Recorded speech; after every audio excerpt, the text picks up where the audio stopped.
ரோட்டையும் ரோட்டுக்கு ரெண்டு பக்கத்தையும் பார்த்துட்டு வரேன். ரோடும் சரியில்லை, ரோட்டுக்கு ரெண்டு பக்கமும் மின்விளக்கும் இல்லை. இத்தனை வருஷமா எத்தனையோ தேர்தல் நடந்திருக்கு, எத்தனையோ முறை நீங்களும் ஓட்டு போட்டு இருப்பீங்க. இதே தொகுதியில இருந்து எத்தனையோ முறை பல சட்டமன்ற உறுப்பினர்கள் வென்று சட்டமன்றத்துக்கு போயிருக்கிறாங்க.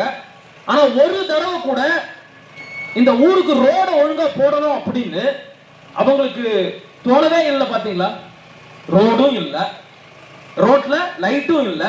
எந்த நம்பிக்கையில நாங்க எங்க வீட்டு பிள்ளைங்களை இந்த சாலை வழியா பள்ளிக்கும் கல்லூரிக்கும் அனுப்பி வைக்கிறது? இது நியாயமா? இது நியாயமானு கேட்கிறேன். ஒரு மனுஷனுக்கு தேவையான எந்த ஒரு அடிப்படை கட்டமைப்பும் இந்த தொகுதி முழுக்க இல்லவே இல்லை.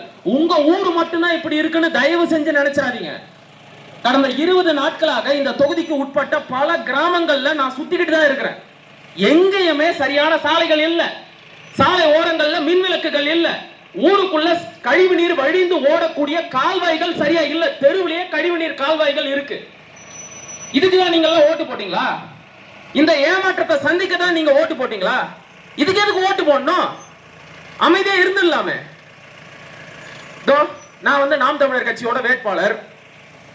எல்லா கட்சிக்கும் வேட்பாளர்களை அறிவிச்சுட்டாங்க. தாவேகா விஜயோட கட்சிக்கும் அறிவிச்சுட்டாங்க. காங்கிரஸ் கட்சியிலையும் ஐயா முனிரத்னம் தான் வழக்கம் போல வேட்பாளரா நிக்கிறாரு. இந்த முறை பாமகவில் இருந்து அண்ணன் சரவணன் நிக்கிறாரு.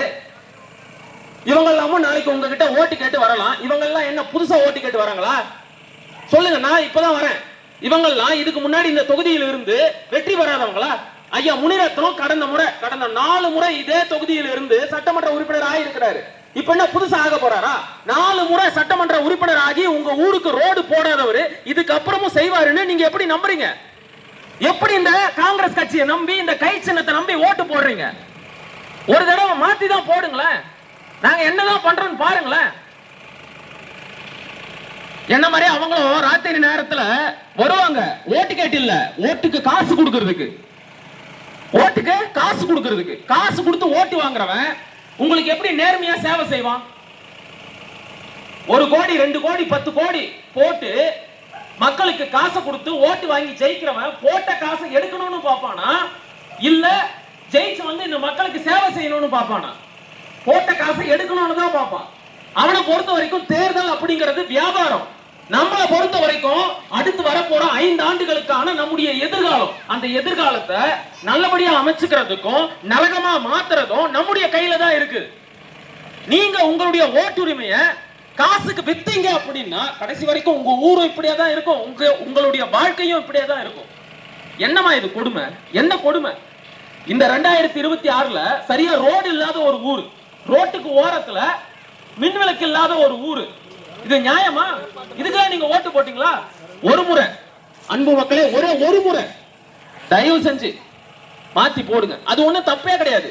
உங்ககிட்ட ஓட்டு வாங்கி உங்களை ஏமாத்தினாங்கல்ல, நாங்க ஜெயிச்சா உங்க ஊருக்கு இதை செய்வோம் அதை செய்வோம்னு வாக்குறுதி கொடுத்துதானே உங்ககிட்ட ஓட்டு வாங்கி ஜெயிச்சாங்க. செய்யல, இந்த வாட்டி நீங்க அவங்களை ஏமாத்துங்க. வந்து ஓட்டு கேட்பாங்க, சரி செய்யறேன், நான் போடுறேன் அப்படின்னு சொல்லுங்க. ஆனா உங்களுடைய வாக்குகளை உங்களில் இருந்து வந்த எளிய பிள்ளைகளான எங்களுக்கு செலுத்துங்க. விவசாய சின்னத்துக்கு போடுங்க. 3 வேளை சாப்பிடுறீங்க, சாப்பிடுற சாப்பாட்டுக்கு அந்த சாப்பாட்டை கொடுத்த விவசாயிக்கு நன்றின்னு சொல்லி ஒரே ஒரு முறை ஓட்டு போடுங்களேன். நான் என்னதான் செய்யறேன்னு பாருங்க. நானும் இந்த ஊருக்கு எதுவும் செய்யல, இந்த தொகுதிக்கு எதுவும் செய்யல, உங்களுடைய வாழ்க்கையை முன்னேற்றல அப்படின்னா அடுத்த முறை எங்களுடைய கட்சி இந்த தொகுதியிலே போட்டி போடாது. எங்க கட்சியில இருந்து யாரும் உங்ககிட்ட ஓட்டு கேட்டு வரமாட்டாங்க. இது நான் கொடுக்கிற வாக்குறுதி. ஆமா, நீங்க யாருக்கு வேணாலும் ஓட்டு போடுங்க, அது உங்களுடைய விருப்பம், உங்களுடைய முடிவு.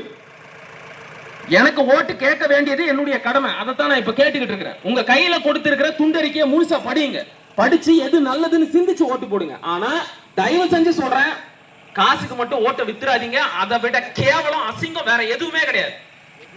ஓட்டு அப்படிங்கிறது சாதாரணமானது கிடையாது. ஓட்டுன்னா நீங்க இந்த நாட்டின் குடிமகன் அப்படின்னு சொல்றதுக்கான அடையாளம் உங்களுடைய ஓட்டுரிமை தான்.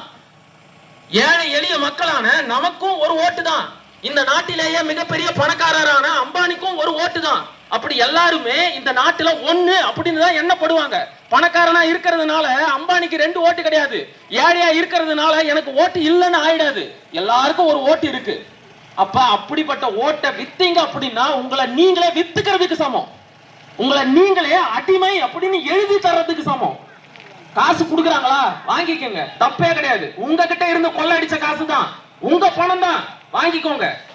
எது மேலேயாச்சும் சத்தியம் பண்றாங்க அப்படின்னா தைரியமா சத்தியம் பண்ணுங்க. இவனுக்கு ஒண்ணு யோக்கியனுங்க கிடையாது, பத்தினி கிடையாது. பத்தினி சாபம் பழிக்கிறதுக்கு அயோக்கிய பசங்க. நம்ம ஓட்டை வாங்கி நம்ம ஊரை எப்படி வச்சிருக்கிறானுங்க பாருங்க. இப்படியா இருக்கணும் நம்ம ஊரு? சொல்லுங்க, இப்படியா இருக்கணும்? அப்ப இந்த அயோக்கிய பசங்க காசை கொடுத்தாங்க அப்படின்னா தாராளமா வாங்கிக்கோங்க. அது உங்க காசு தான். வாங்கிட்டு ஓட்டை எனக்கு போடுங்க. ஒரே ஒரு முறை மாத்தி போடுங்க, ஒரு மாற்றம் வரும். சரியா? நன்றி.